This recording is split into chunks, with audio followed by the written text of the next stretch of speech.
जय हिंद दोस्तों, क्या हाल है।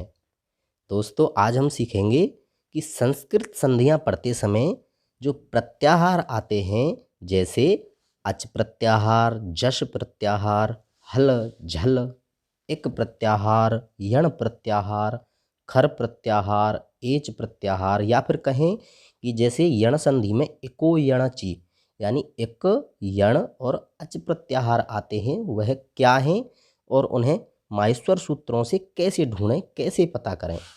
तो आइए जानते हैं। सबसे पहले माहेश्वर सूत्र। अगर हमने माहेश्वर सूत्र सीख लिए तो प्रत्याहारों को सीखना बहुत आसान होगा। आइए सीखते हैं। माहेश्वर सूत्र हैं 14, जो शिव जी के यानी शंकर जी के डमरू से निकले हुए हैं। शंकर जी को महेश कहा जाता है और महेश जी से उत्पन्न हैं, इसलिए इन्हें कहा जाता है माहेश्वर। तो ये 14 हैं, 14 बार डमरू बजाया था। तो ये हैं अ इ उण, रे ऋक, ए ओंग, आई औच, हय वरट, लण, यमंगण नम, झभय, घढ़ धश, जबगढ़ दश, ख फ छ ठ थ चट तव, कपय, श श स र हल। ये 14 माहेश्वर सूत्र ही संस्कृत का आधार हैं। इनके बिना संधियों को सीखना असंभव है, इसलिए पहले इनको सीखें, उसके बाद प्रत्याहारों का अध्ययन करें। आइए सीखते हैं कि इनका अंतिम वर्ण केवल बोलने के लिए होता है, काम में नहीं लिया जाता। यानी प्रयोग में लेते समय इनके अंतिम वर्ण को लोप कर दिया जाता है, हटा दिया जाता है, इत्संज्ञा हो जाती है। जैसे यहाँ पर आई उण में न, रेल रिक में क हमने लाल रंग से लिखा हुआ है।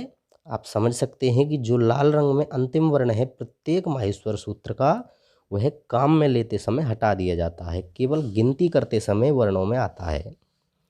जैसे इन 14 सूत्रों के आधार पर ही 42 या 44 प्रत्याहारों की रचना होती है। अब ये 42 हैं, लेकिन यम और चय प्रत्याहार की गणना करते समय इन्हें 44 माना जाता है। इन सूत्रों के अंतिम वर्ण की इत संज्ञा होने से उनकी गणना नहीं की जाती है। अण प्रत्याहार। अब पहले प्रत्याहार देखते हैं। सबसे पहले अण प्रत्याहार पहले सूत्र से बना है, यानी आई उण से बना है। इसमें कुल 4 वर्ण हैं। अब देखते हैं कैसे बना है आई उण से अण। अण यानी अ से लेकर ण तक बीच में जितने भी वर्ण आते हैं उन सबको अण कहा जाएगा।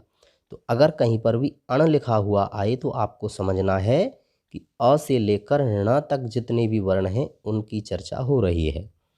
ऐसे ही यहाँ पर जब अण प्रत्याहार बनाएंगे तो इस वर्ण को छोड़ दिया जाएगा। केवल बोलने के लिए अण है, लेकिन काम में लेते समय अ, ई और उ ये 3 वर्ण ही काम में आते हैं। ऐसे ही अच प्रत्याहार है। जैसे अच कौन सा प्रत्याहार है? अ च, अच प्रत्याहार। तो अ से लेकर च तक, तो अ यहाँ पर है और यहाँ से च तक, यहाँ तक अ से लेकर के और च तक बीच में जितने भी वर्ण हैं इन सबको अच कहा जाएगा और इसके सबके अंतिम वर्ण को छोड़ दिया जाएगा। तो इसमें वर्ण आते हैं अ, ई, उ, रील, री, ए, ओ, आई, औ और च केवल बोलने के लिए है, तो ये अच प्रत्याहार होता है। ऐसे ही प्रत्याहारों की गणना की जाती है। आइए प्रत्याहार देखते हैं। जैसे अच अभी आपको बताया था, ऐसे ही जश प्रत्याहार। इसमें ज से लेकर श तक, ज, ब, ग, ड़, द और श। ऐसे ही हल प्रत्याहार में ह से लेकर अंतिम ल तक हल प्रत्याहार है, इसीलिए ह और ल हल को व्यंजन में समाहित किया जाता है। यहाँ पर सभी व्यंजन आ जाते हैं। ह, य, व, र, ट इसको छोड़ दिया जाएगा। लण, इसमें ण को छोड़ दिया जाएगा। तो ये वर्ण आएंगे य, म, ङ, न, झ, भ, घ, ढ, ध, ज, ब, ग, ड़, द। इस तरह से ये वर्ण काम में लिए जाते हैं। ऐसे ही झल प्रत्याहार आप देख सकते हैं। झल प्रत्याहार में झ से लेकर ल वर्ण तक हैं। इक प्रत्याहार में ई से लेकर क तक आते हैं। यण प्रत्याहार में य से लेकर ण तक हैं। आपने यण संधि पढ़ी है ना, यण संधि का अर्थ है य से लेकर के ण तक जो वर्ण हैं वो हो जाते हैं, तो य, व, र और ल। ऐसे ही एच प्रत्याहार में ए, ओ, आई, औ आते हैं। अण प्रत्याहार में अ, ई, उ आते हैं और खर प्रत्याहार में ख से लेकर र तक सभी वर्ण आते हैं। इसी प्रकार आप माहेश्वर सूत्रों को देखकर सभी प्रत्याहारों का निर्माण कर सकते हैं। यदि वीडियो पसंद आया हो तो वीडियो को लाइक कीजिए, शेयर कीजिए और चैनल को सब्सक्राइब जरूर कीजिए। जय हिंद।